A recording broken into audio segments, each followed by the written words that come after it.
hostilities commenced in Europe in 1939, it was realized that the American people had no intention of entering the war. But they believed that this country could be enticed into the war in very much the same way that it was enticed into the last one. They planned, first, to prepare the United States for foreign war under the guise of American defense. Second, to involve us in the war step by step without our realization. Third, to create a series of incidents which would force us into the actual conflict. These plans were, of course, to be covered and assisted by the full power of their propaganda. Our theaters soon became filled with plays portraying the glory of war. Newsreels lost all semblance of objectivity, and they have used the war to justify the restriction of congressional power and the assumption of dictatorial procedures on the part of the President and his appointees. A fear campaign was inaugurated. We cannot allow the natural passions and prejudices of other peoples to lead our country to destruction.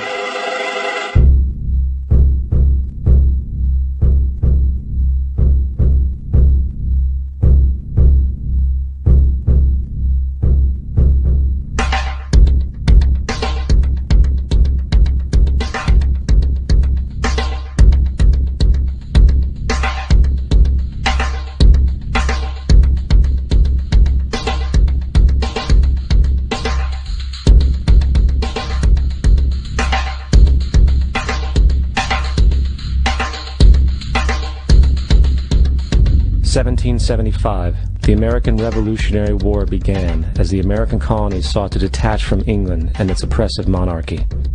Though many reasons are cited for the revolution, one in particular sticks out as the prime cause: that King George III of England outlawed the interest-free, independent currency the colonies were producing and using for themselves, in turn forcing them to borrow money from the Central Bank of England at interest, immediately putting the colonies into debt.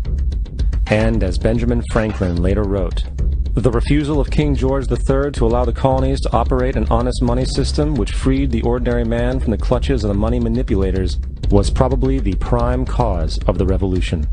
In 1783, America won its independence from England. However, its battle against the central bank concept and the corrupt, greed-filled men associated with it had just begun. So what is a central bank? A central bank is an institution that produces the currency of an entire nation. Based on historical precedent, two specific powers are inherent in central banking practice: the control of interest rates and the control of the money supply, or inflation. The central bank does not simply supply a government's economy with money, it loans it to them at interest.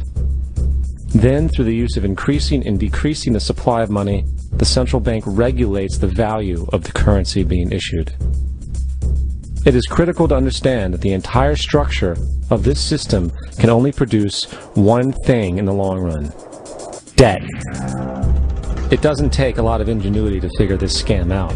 For every single dollar produced by the central bank is loaned at interest. That means every single dollar produced is actually the dollar plus a certain percent of debt based on that dollar. And since the central bank has the monopoly over the production of the currency for the entire country, and they loan each dollar out with immediate debt attached to it, where does the money to pay for the debt come from?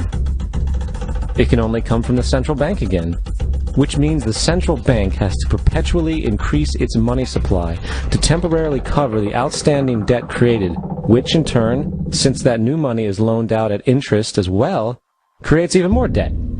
The end result of this system without fail is slavery, for it is impossible for the government and thus the public to ever come out of the self-generating debt.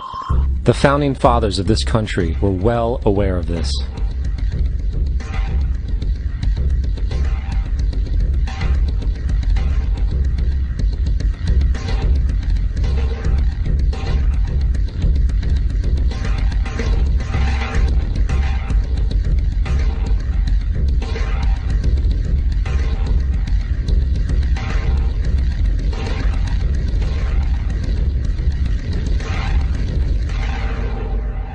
By the early 20th century, the U.S. had already implemented and removed a few central banking systems, which were swindled into place by ruthless banking interests.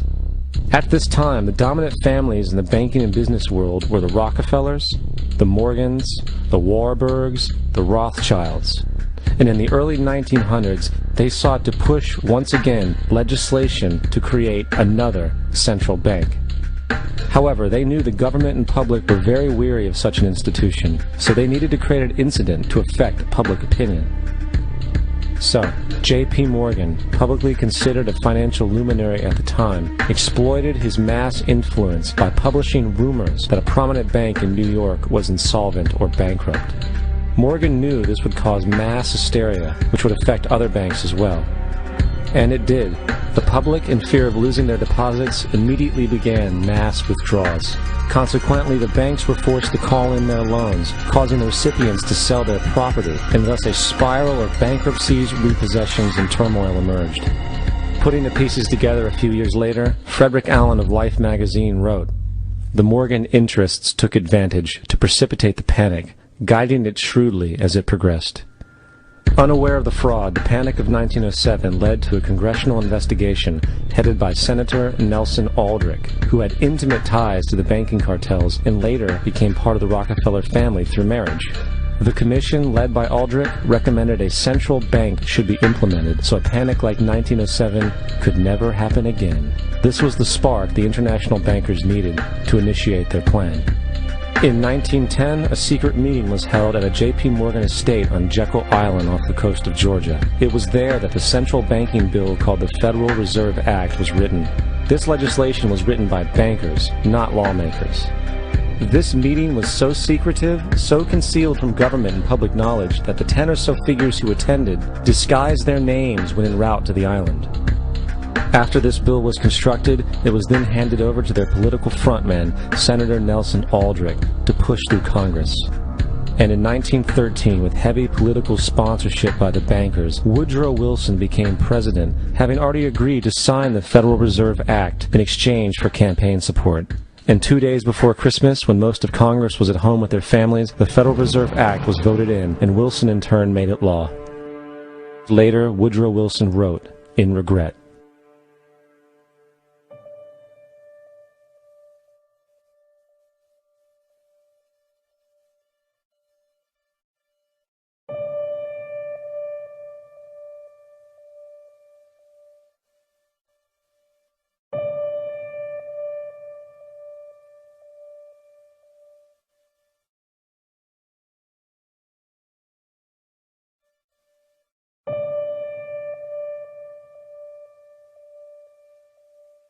Congressman Louis McFadden also expressed the truth after the passage of the bill.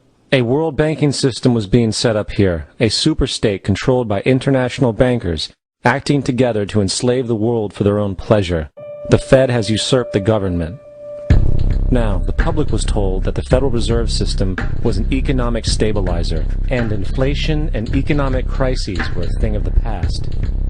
Well, as history has shown, nothing is further from the truth. The fact is, the international bankers now had a streamlined machine to expand their personal ambitions. It's alive! It's alive! It's alive! For example, from 1914 to 1919, the Fed increased the money supply by nearly 100%, resulting in extensive loans to small banks and the public. Then, in 1920, the Fed called in mass percentages of the outstanding money supply, thus resulting in the supporting banks having to call in huge numbers of loans, and, just like 1907, bank runs, bankruptcy, and collapse occurred. Over 5,400 competitive banks outside of the Federal Reserve System collapsed, further consolidating the monopoly of the small group of international bankers. Privy to this crime, Congressman Lindbergh stepped up and said in 1921, "Under the Federal Reserve Act, panics are scientifically created. The present panic is the first scientifically created one, worked out as we figure a mathematical equation." However, the panic of 1920 was just a warm-up. From 1921 to 1929, the Fed again increased the money supply, resulting once again in extensive loans to the public and banks. There was also a fairly new type of loan called a margin loan in the stock market. Very simply, the margin loan allowed an investor to put down only 10% of a stock's price, with the other 90% being loaned through the broker. In other words, a person could own $1,000 worth of stock with only $100 down. This method was very popular in the roaring 1920s, as everyone seemed to be making money in the market. However, there was a catch to this loan. It could be called in at any time and had to be paid within 24 hours. This is termed a margin call, and the typical result of a margin call is the selling of the stock purchased with the loan. So, a few months before October in 1929, J.D. Rockefeller, Bernard Baruch, and other insiders quietly exited the market. And on October 24th, 1929, the New York financiers who furnished the margin loans started calling them in masse. This sparked an instantaneous, massive sell-off in the market, for everyone had to cover the margin loans. It then triggered mass bank runs for the same reason, in turn collapsing over 16,000 banks, enabling the conspiring international bankers to not only buy up rival banks at a discount, but to also buy up whole corporations at pennies on the dollar. It was the greatest robbery in American history. But that didn't stop there. Rather than expanding the money supply in order to recover from this economic collapse, the Fed actually contracted it, fueling one of the largest depressions in history. Once again outraged, Congressman Louis McFadden, a longtime opponent of the banking cartels, began bringing impeachment proceedings against the Federal Reserve Board, saying of the crash and depression, it was a carefully contrived occurrence. International bankers sought to bring about a condition of despair so that they might emerge the rulers of us all. Not surprisingly, and after 2 previous assassination attempts, McFadden was poisoned at a banquet before he could push for the impeachment. Now, having reduced the society to squalor, the Federal Reserve bankers decided that the gold standard should be removed. In order to do this, they needed to acquire the remaining gold in the system. So, under the pretense of helping to end the Depression, came the 1933 gold seizure. Under the threat of imprisonment for 10 years, everyone in America was required to turn in all gold bullion to the Treasury, essentially robbing the public of what little wealth they had left. And at the end of 1933, the gold standard was abolished. If you look at a dollar bill from before 1933, it says it is redeemable in gold. You look at a dollar bill today, it says it is legal tender, which means it is backed by absolutely nothing. It is worthless paper. The only thing that gives our money value is how much of it is in circulation. Therefore, the power to regulate the money supply is also the power to regulate its value, which is also the power to bring entire economies and societies to its knees.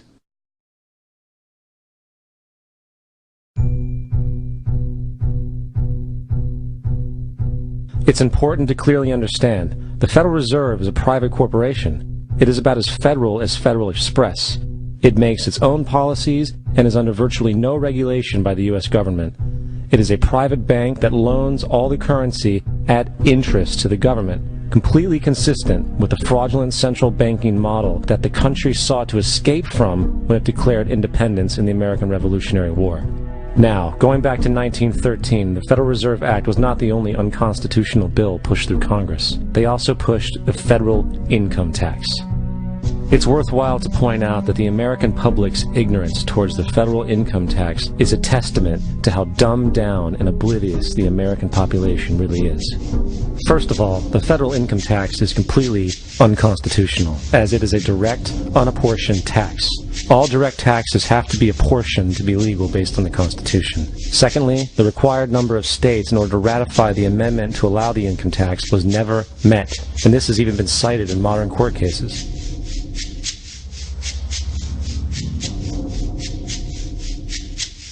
Third, at the present day, roughly 25% of the average worker's income is taken via this tax.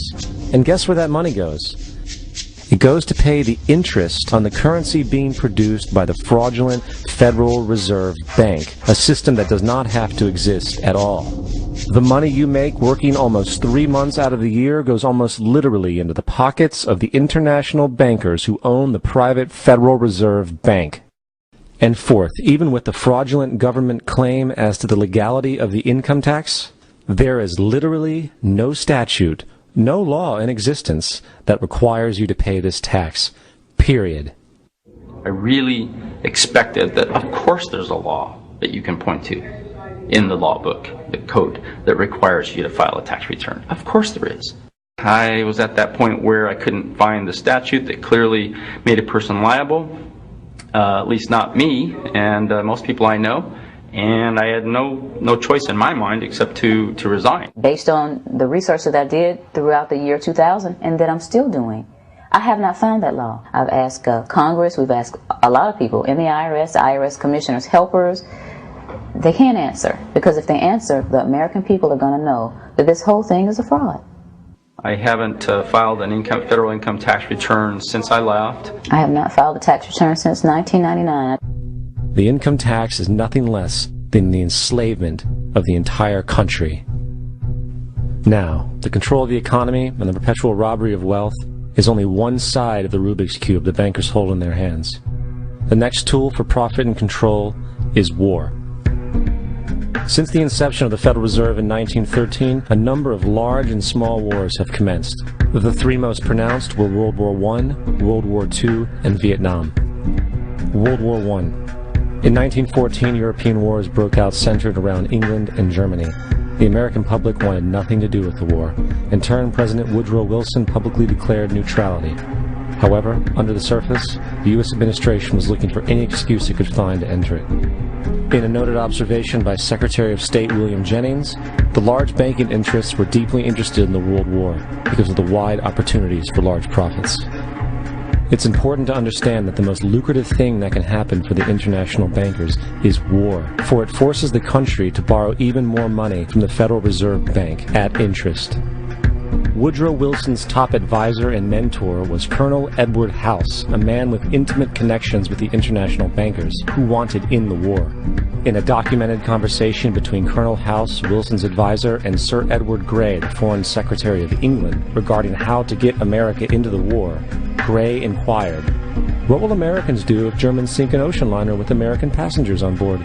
House responded, "I believe that a flame of indignation would sweep the United States, and that by itself would be sufficient to carry us into war." So, on May 7, 1915, on essentially the suggestion of Sir Edward Grey, a ship called the Lusitania was deliberately sent into German-controlled waters, where German military vessels were known to be. And, as expected, German U-boats torpedoed the ship, exploding stored ammunition, killing 1,200 people. To further understand the deliberate nature of this setup, the German embassy actually put advertisements in the New York Times telling people that if they boarded the Lusitania, they did so at their own risk, as such a ship sailing from America to England through the war zone would be liable to destruction. In turn, and as anticipated, the sinking of the Lusitania caused a wave of anger among the American population, and America entered the war a short time after. The First World War caused 323,000 American deaths. J.D. Rockefeller made $200 million off of it. Not to mention the war cost about $30 billion for America, most of which was borrowed from the Federal Reserve Bank at interest, furthering the profits of the international bankers. World War II. On December 7, 1941, Japan attacked the American fleet at Pearl Harbor, triggering our entry into that war. President Franklin D. Roosevelt declared the attack was a day that will live in infamy. A day of infamy indeed, but not because of the alleged surprise attack on Pearl Harbor. After 60 years of surfacing information, it is clear that not only was the attack on Pearl Harbor known weeks in advance, it was outright wanted and provoked. Roosevelt, whose family had been New York bankers since the 18th century, whose uncle Frederick was on the original Federal Reserve Board, was very sympathetic to the interests of the international bankers, and the interest was to enter the war, as we've seen, nothing is more profitable for international bankers than war. In a journal entry by Roosevelt's Secretary of War Henry Stimson, dated November 25, 1941, he documented a conversation he had with Roosevelt. The question was, how should we maneuver them into firing the first shot? It was desirable to make sure the Japanese be the ones to do this, so that there should remain no doubt as to who were the aggressors.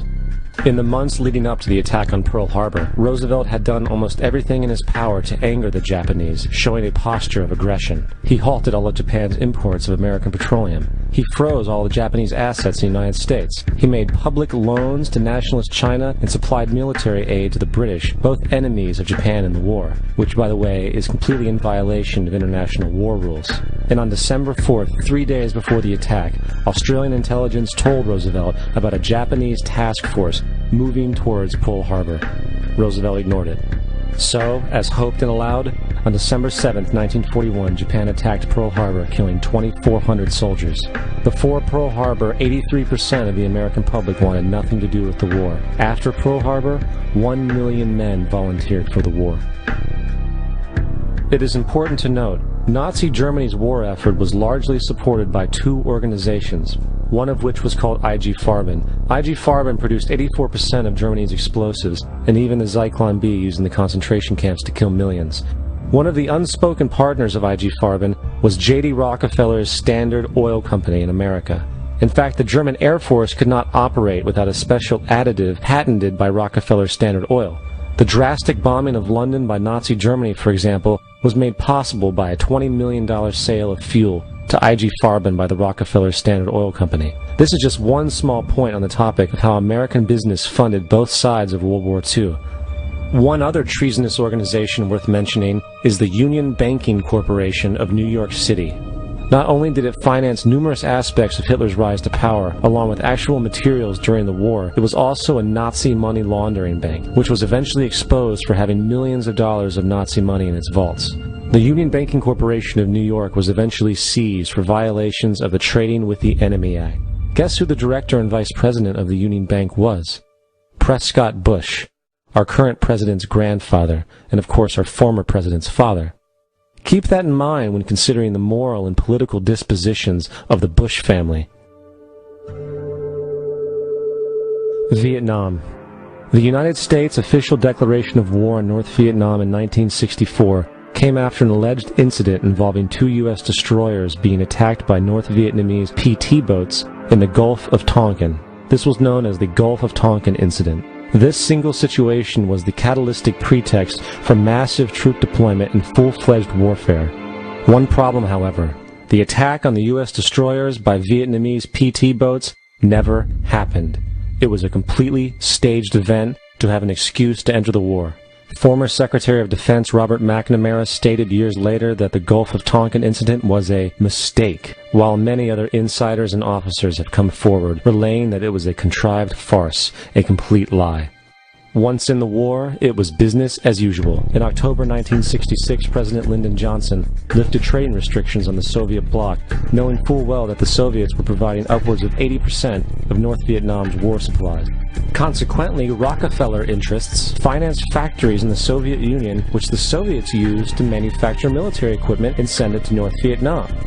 However, the funding of both sides of this conflict was only one side of the coin. In 1985, Vietnam's rules of engagement were declassified. This detailed what American troops were and were not allowed to do in the war. It included absurdities like North Vietnamese anti-aircraft missile systems could not be bombed until they were known to be fully operational. No enemy could be pursued once they crossed the border of Laos or Cambodia.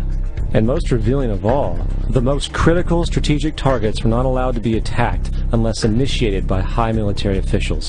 Apart from these imposed ludicrous limitations, North Vietnam was informed of these restrictions and therefore could base entire strategies around the limitations of the American forces. This is why the war went on so long.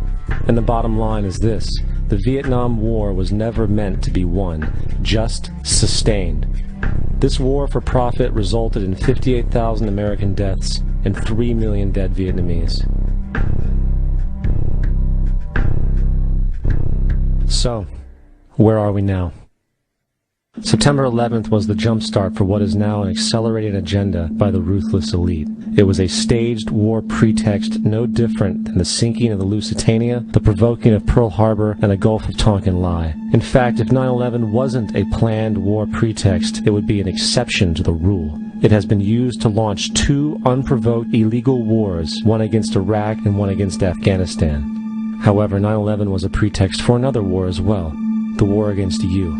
The Patriot Act, Homeland Security, the Military Tribunals Act, and other legislations are all completely and entirely designed to destroy your civil liberties and limit your ability to fight back against what is coming. Currently in the United States, unannounced to most brainwashed Americans, your home can be searched without a warrant, without you being home. You can in turn be arrested with no charges revealed to you, detained indefinitely with no access to a lawyer, and legally tortured, all under the suspicion that you might be a terrorist. If you need a painted picture of what is happening in this country, let's recognize how history repeats itself. In February 1933, Hitler staged a false flag attack, burning down his own German parliament building, the Reichstag, and blamed it on communist terrorists. In the next few weeks, he passed the Enabling Act, which completely eradicated the German Constitution, destroying people's liberties.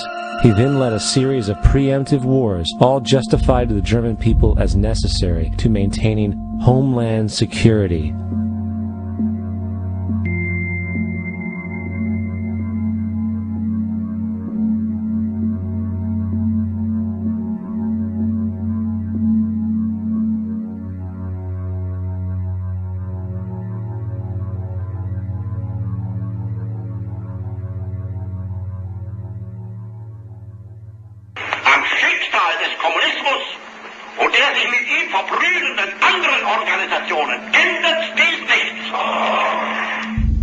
Our enemy is a radical network of terrorists and every government that supports them.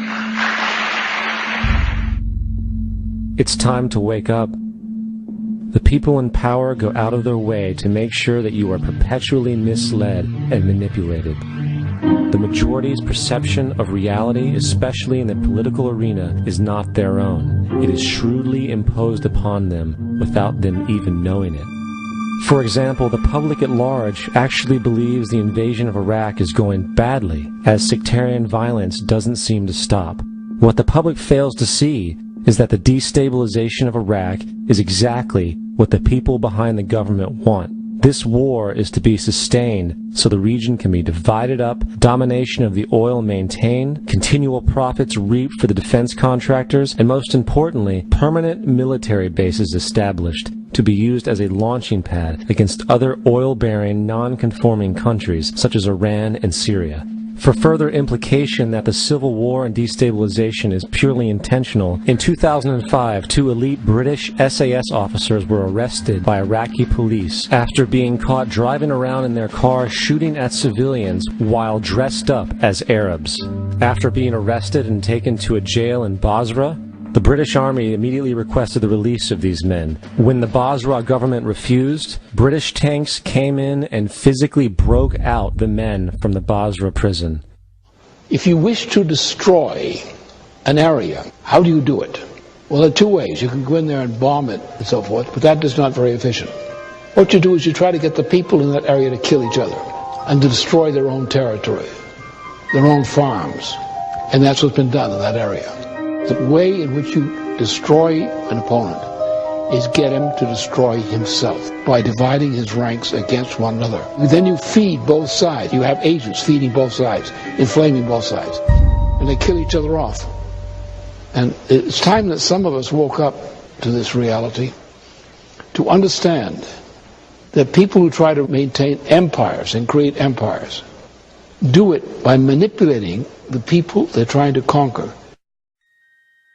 You might want to ask yourself why the entire culture is utterly saturated with mass media entertainment from all sides, while the educational system in America continues its stupefying downward slide since the U.S. government decided to take over and subsidize the public school system.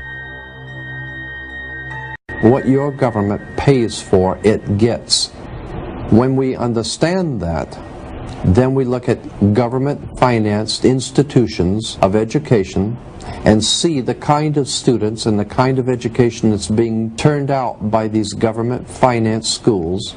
Logic will tell you that if what is being turned out in those schools was not in accord with what the state and the federal government wanted, then it would change it. The bottom line is that the government is getting what they have ordered. They do not want your children to be educated. They do not want you to think too much. That is why our country and our world has become so proliferated with entertainments, mass media, television shows, amusement parks, drugs, alcohol, and every kind of entertainment to keep the human mind entertained, so that you don't get in the way of important people by doing too much thinking. You had better wake up and understand that there are people who are guiding your life and you don't even know it. We're in a lot of trouble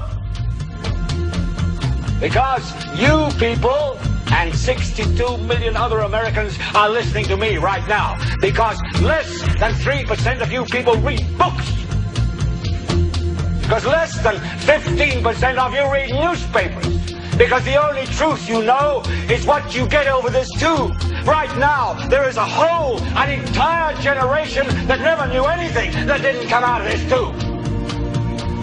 This tube is the gospel, the ultimate revelation.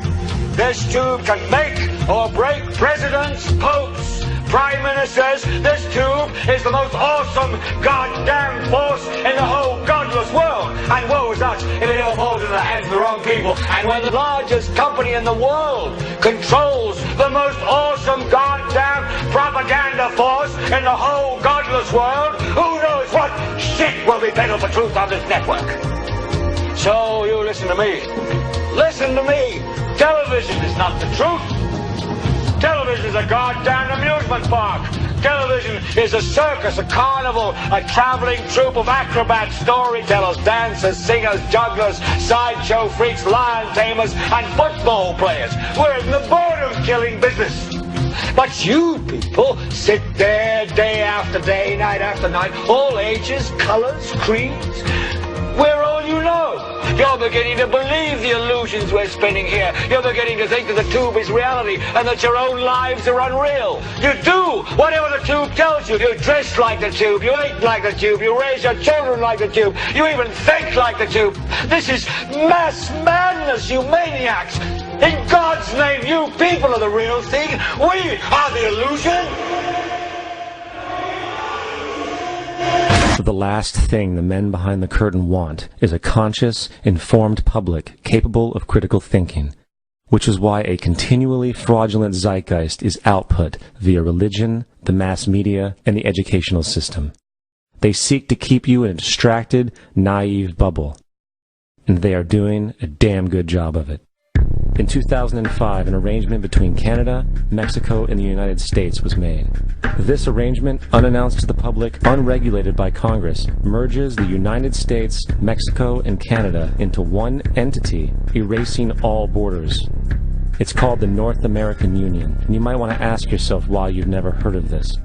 In fact, there is only one mainstream reporter who has actually heard of and has had the courage to cover this issue. The Bush administration's open borders policy and its decision to ignore the enforcement of this country's immigration laws is part of a broader agenda. President Bush signed a formal agreement that will end the United States as we know it, and he took the step without approval from either the U.S. Congress or the people of the United States. It's a deal that few have even heard of. It's being done again by very few people at the very top on behalf of the investment class, but the working class of people, political officials across our country, from communities, from cities and so forth, they don't know anything about this. This isn't some trade agreement. It is a total removal of sovereignty from these countries, which will also result in a completely new currency called the Amero. Fall. Apart from that, I think one thing people who are dollar-based need to focus on is the Amero. That's the one thing that nobody's talking about, but I think it's going to have a big impact on everybody's life in Canada, the U.S., and Mexico. The Amero is the proposed new currency for the North American community, which is being developed right now between Canada, the U.S., and Mexico to make a borderless community, much like the EU, and the dollar, Canadian dollar, U.S. dollar, and the Mexican peso replaced by the Amero. By default of this agreement, the American Constitution will eventually be obsolete. You would think that a situation like this would be on the cover of every major newspaper. That is until you realize that the people who are behind this movement are the same people behind the mainstream media, and you are not told what you're not supposed to know. The North American Union is the same concept as the European Union, the African Union, and the soon-to-be Asian Union, and the same people are behind all of them. And, when the time is right, the North American Union, the European Union, the African Union, and the Asian Union will be merged together, forming the final stages of a plan these men have been working on for over 60 years. A one-world government.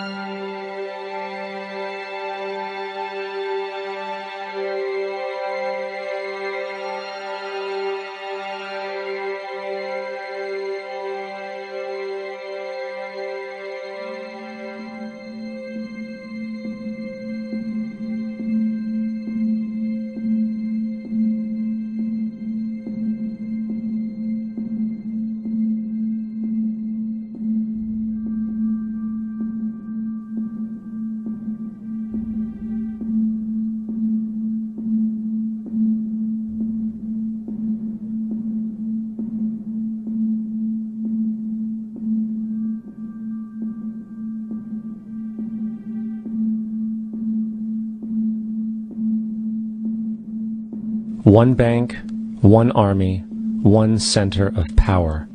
And if we have learned anything from history, it is that power corrupts, and absolute power corrupts absolutely. This is Aaron Russo, a filmmaker and former politician. To his left is Nicholas Rockefeller of the infamous Rockefeller banking and business dynasty. After maintaining a close friendship with Nicholas Rockefeller, Aaron eventually ended the relationship, appalled by what he had learned about the Rockefellers and their ambitions. I got a call one day from an attorney woman I knew, and she said, would you like to meet one of the Rockefellers? I said, sure, I'd love to. And we became friends, and he began to divulge a lot of things to me.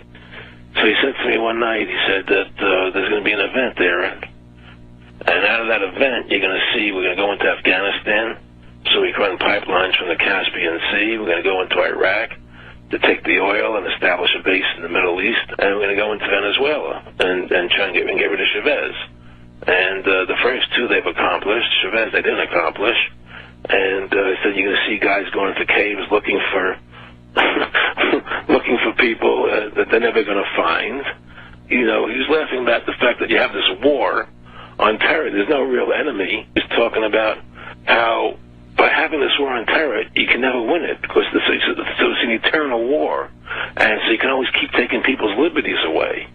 And I said, how are you going to convince people that this war is real? He said, but the media can convince everybody it's real. I mean, you know, it's just that you keep talking about things. You keep saying it over and over and over again, and eventually people believe it. You know, you created the Federal Reserve in 1913 through lies. You create 9/11, which is another lie. Through 9/11, then you're fighting a war on terror, and now all of a sudden you go into Iraq, which was another lie, and now they're going to do Iran. You know, and it's all one thing leading to another, leading to another, leading to another. Now, I would say to them, what are you doing this for? What's the point of this thing? You have all the money in the world you ever want. You have all the power. I said, you know, you're hurting people. It's not a good thing. And he would say, what do you care about the people for? Take care of yourself and you take care of your family. And then I said to him, what are the ultimate goals here? He said, the ultimate goal is to get everybody in this world chipped with the RFID chip and have all money be on those chips and everything on those chips. And if anybody wants to protest what we do or violate what we want, we just turn off their chip. That's right, microchipped. In 2005, Congress, under the pretense of immigration control and the so-called war on terrorism, passed the Real ID Act, under which it is projected by May 2008, you will be required to carry around a federal identification card, which includes on it a scannable barcode with your personal information. However, this barcode is only an intermediary step before the card is equipped with a VeriChip RFID tracking module, which will use radio frequencies to track your every move on the planet.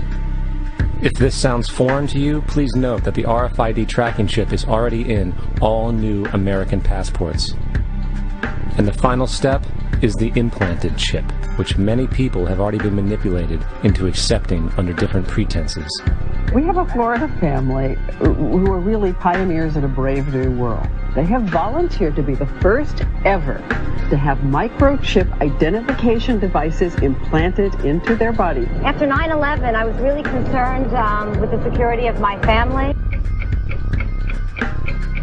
I wouldn't mind having something planted permanently in my arm that would identify me.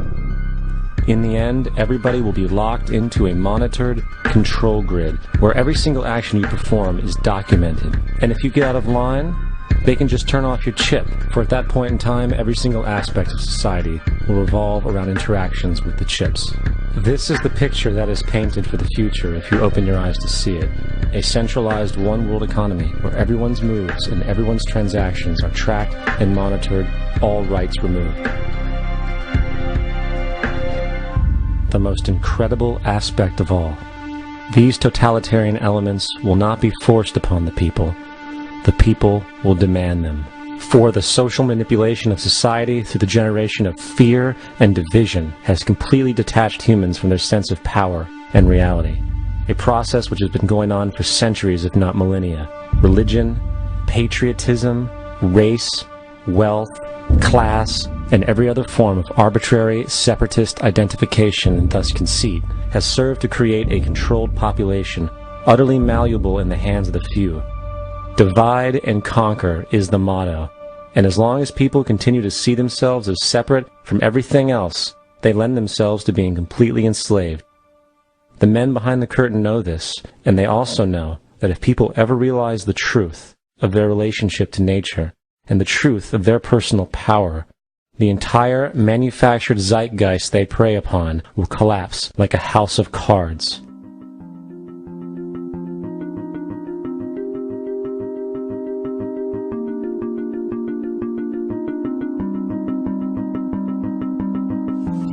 The whole system that we live in drills into us that we're powerless, that we're weak, that our society is evil, that it's crime-ridden, etc., and so forth.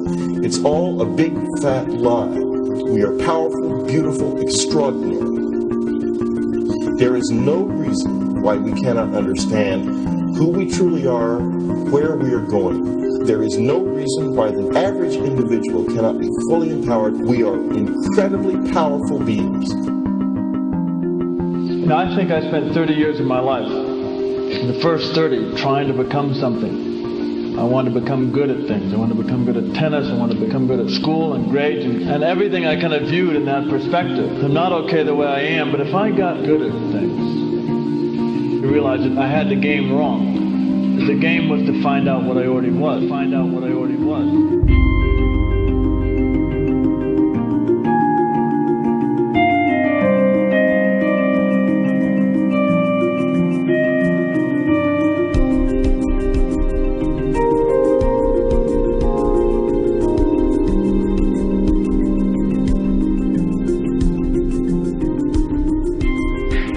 Culture, we've been trained for individual differences to stand out.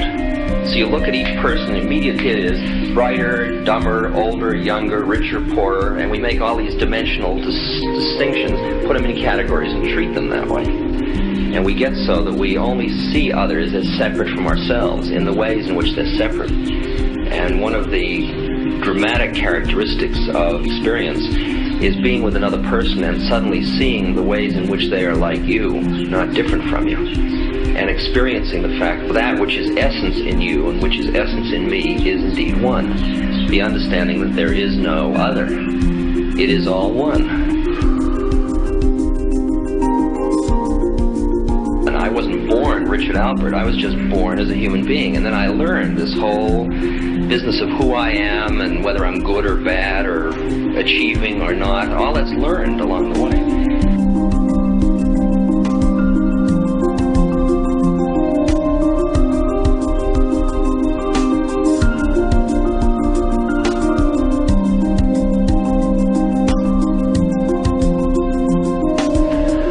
The old appeals to racial, sexual, and religious chauvinism, to rabid nationalist fervor, are beginning not to work. A new consciousness is developing which sees the earth as a single organism and recognizes that an organism at war with itself is doomed.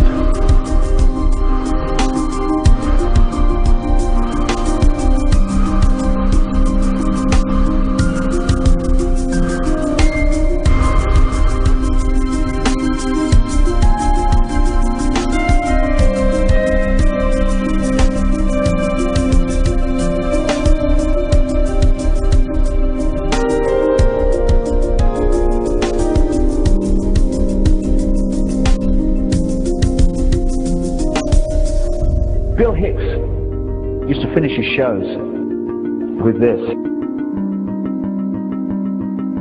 Life's like a ride in an amusement park. And when you go on it, you think it's real, because that's how powerful our minds are. And the ride goes up and down and round and round. It has thrills and chills, and it's very brightly colored. And it's very loud, and it's fun for a while. Some have been on the ride for a long time, and they begin to question, is this real, or is this just a ride? And other people have remembered, and they come back to us and they say, hey, don't worry. Don't be afraid ever. Because this is just a ride.